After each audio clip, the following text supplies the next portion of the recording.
નીકળવું આવ્યું છે એક કઈ દુનિયાની મારી પાસે બસવાનો કઈ જગતના રોકની મારી પાસે નીકળવાનો આરો નથી એવા તારે કોઈ માણા આગળ નહીં કોઈ ભાઈઓ આગળ નહીં કોઈ દોસ્તાર આગળ નહીં પણ તમારા બાપ દાદાનો વ્યવહાર તમારા ગઢિયાની પુનારજ્ય તમારા કુળની મારી પાસે મારી જોગ માયા ચામુંડા બેઠી હોય ને એની પાસે વિયાદ આવજો બાપ વિયાદ આવજો બાપ અને સાહેબ કદાચ સાહેબ યાદ કદાચ મજરી રાતના ટાણે જો આંખમાં જ્યાં હુડું પડશે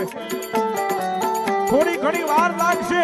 પણ મારી સામુંડ કે જો મારા કદાચ થોડે આ હુડું પડે અને ભલા ભલા જો આ હુડાનો હિસાબ દેવા ન આવું ને તો હું તારું માવતર ચામુંડા નો હોય બા